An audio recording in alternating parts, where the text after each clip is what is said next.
All right. Gate examination के related काफ़ी सारे डाउट्स बच्चों में होते हैं और यूट्यूब के कारण काफ़ी ज़्यादा लोगों में और ज़्यादा डाउट्स क्रिएट हो चुके हैं।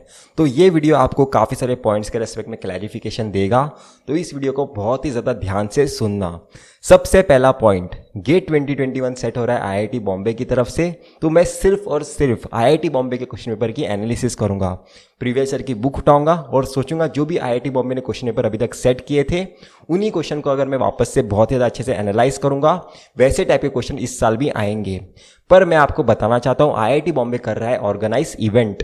आईआईटी बॉम्बे क्वेश्चन पेपर अकेला बैठ के सेट नहीं करेगा, सारे आईआईटी से कुछ प्रोफेसर मिलके गेट का क्वेश्चन पेपर सेट करते हैं हर साल। तो आप कभी भी प्रेडिक्ट नहीं कर सकते कि किस टाइप का क्वेश्चन आने वाला है, इसलिए हम क्या करते हैं, लास्ट के 10 सालों के क्वेश्चन पेपर की एनालिसिस करते हैं अपने तरफ से ज़्यादा अच्छा परफॉर्म करने के लिए।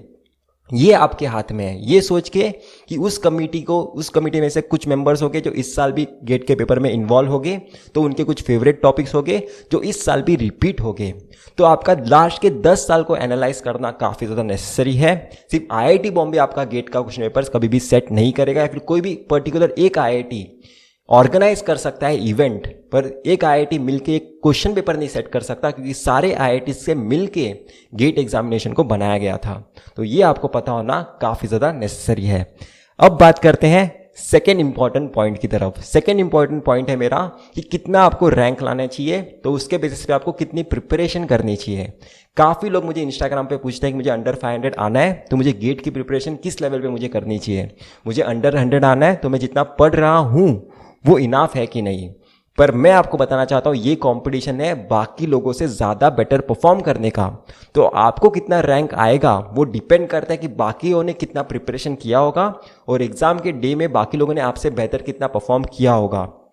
तो ये सारी चीज़ें मिलकर डिसाइड करते हैं कि आपका रैंक कितना आएगा। ऑफकोर्स आपके प्रिपरेशन पे आपका रैंक डिपेंडेंट है, पर कहीं ना कहीं बाकी लोगों के रेस्पेक्ट में आपकी प्रिपरेशन आपने कितनी करी है उस पर आपका रैंक ज़्यादा डिपेंडेंट है। तो इसलिए आप कभी भी थ्रू आउट द प्रिपरेशन नहीं प्रेडिक्ट कर सकते कि आपका रैंक कितना आएगा। तो आप अपनी तरफ से क्या कर सकते हो, आप अपनी तरफ से कर सकते हो जितना भी बचा कुचा टाइम है उसकी बेस्ट प्लानिंग करूंगा, ताकि उसमें से कोई भी टाइम में वेस्ट ना करूं, ताकि मैं जिस चीज़ का हकदार हूं वो मुझे पक्का मिले। तो ये आपके हाथों में है। और मार्क्स के रेस्पेक्ट में भी काफ़ी लोगों को कन्फ्यूजन होता है, तो मार्क्स के रेस्पेक्ट में भी बातें कर लेते हैं। काफ़ी लोगों को लगता है कि लास्ट ईयर 50 मार्क्स में अंडर 200 रैंक आ गया था एक इंसान का, मेरे दोस्त का, तो मैं भी 50 मार्क्स ही स्कोर करूंगा। तो एग्जाम में वो एक नंबर लेके जाते हैं दिमाग में कि मुझे 50 मार्क्स ही स्कोर करने हैं। तो हो सकता है वो बच्चे 50 मार्क्स स्कोर कर ले, पर बाकी लोगों ने क्वेश्चन पेपर काफ़ी ज़्यादा आसान आने के कारण उन्होंने 70+ स्कोर किए, जिस वजह से उनका रैंक तो बहुत ज़्यादा बेहतरीन आ गया, पर आपका रैंक बहुत ज़्यादा पीछे आ गया, क्योंकि आपने पेपर की डिफ़िकल्टी के बेसिस पे परफॉर्म नहीं किया। तो हमेशा याद रखना, आपको कितने मार्क्स लाने हैं वो आप डिसाइड करोगे गेट एग्जामिनेशन में जाके। आप कभी भी पहले अपने दिमाग में एक नंबर लेके मत जाना, नहीं तो आप काफ़ी ज़्यादा कंफ्यूज हो गए कि मुझे कितने मार्क्स परफॉर्म करने हैं।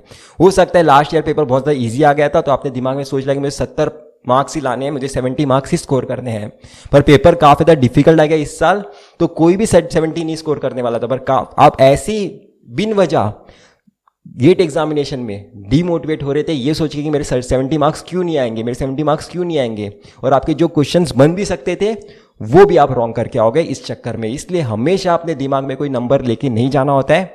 गेट एग्जामिनेशन में बैठ के क्वेश्चन पेपर को देख के हम एनालाइज करेंगे कि हमें कितने मार्क्स स्कोर करने हैं, तो ये आपकी प्रायोरिटी होनी चाहिए। अब बात करते हैं थर्ड इंपॉर्टेंट पॉइंट की तरफ। काफ़ी लोगों को लगता है कि IIT Bombay question paper set करेगा तो उनके कुछ फेवरेट सब्जेक्ट्स होंगे, या फिर लास्ट ईयर एक सब्जेक्ट बहुत ज़्यादा डिफिकल्ट पूछ लिया गया तो इस साल भी वो बहुत ज़्यादा डिफिकल्ट पूछेंगे।